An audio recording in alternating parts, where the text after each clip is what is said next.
Welcome everybody and thank you for joining me. So there is one thing that I would like to talk about today, and that is indie developers, as they play an extremely important part in gaming. Now for those who might not be aware, some indie developers have come out over the past week to share their frustrations with how their games are being promoted and supported.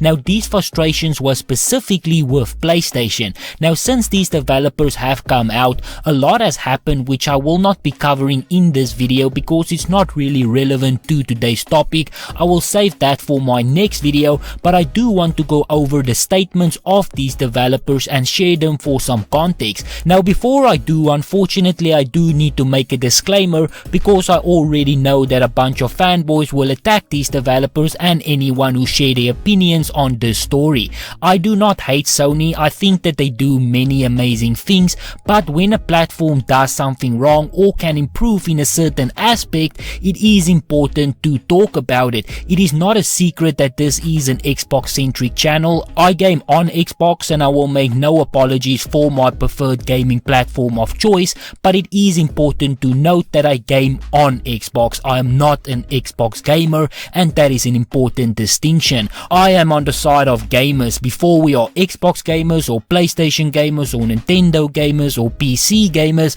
we are just gamers, and that means that we do need to support everyone on every platform. When Xbox tried to hike up the prices for Xbox Live Gold to drive over players to Game Pass, we call them out. When PlayStation does not support indie developers, we need to call them out. But that is enough preaching, as most people have probably already left by this point, so let's just get into it. So gamesindustries.biz, link down in the description. Please go and support the official sources. Reports this morning, Neon Doctrine co-founder Ian Garner posted a Twitter thread about Platform X, which he did not name but identifies as the operator of a very successful console that does not have Game Pass. Now in this thread, Garner criticized not just the lack of promotion it gives indie developers and the publishers for their titles, but the choices it's made to minimize their ability to move the needle on their own.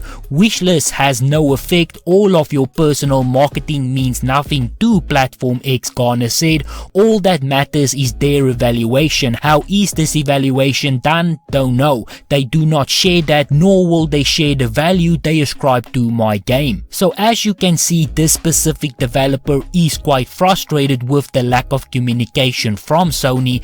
Honestly, when I first read all of this, I was a bit surprised, because I always saw Sony as the publisher who supported indie developers the most, but turns out that is not the case. Not only are there many more developers who have came out to share their frustrations as well, but they also shared the performance of their games on the other platforms compared to Sony. This of course proves that they are not just pissed off developers whose games are tanking. The games are doing well, just not on PlayStation. But the article does go on to say Garner also criticized the lack of clarity on how the company is supposed to get an account manager, a prerequisite for submitting trailers and blog posts for promotion on the platform, an inability to control launch discounts, an invite-only policy to participate in sales, and a $25,000 minimum to have a game featured on the storefront. In conclusion, Platform X is super successful and awesome hardware,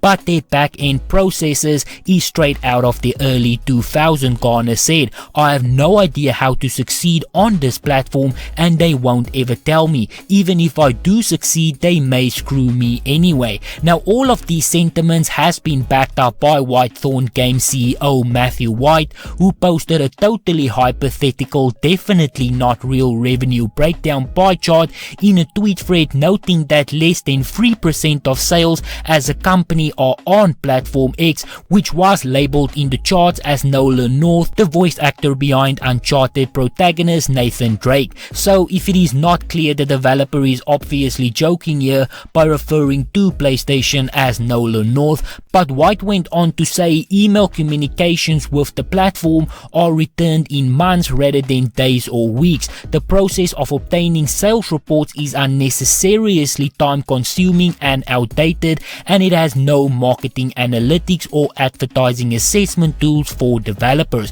Platform X is our worst performing platform, worse than other well-known plumber referred to Mario and Nintendo, or Super Soldier referring to Master Chief and Xbox related video game systems, and also worse than DRM-free sale platforms like Itch and etc. White said last month we had made more on Google AdMob. So clearly there is a lack of support here, and it does deeply affect these indie developers. This is why it is always important to support them wherever you can. On Xbox there is Game Pass, and they feature many amazing indie games every month. Developers have already shared that having their games on Game Pass makes it more likely that gamers will play it and then purchase it in the Microsoft Store after.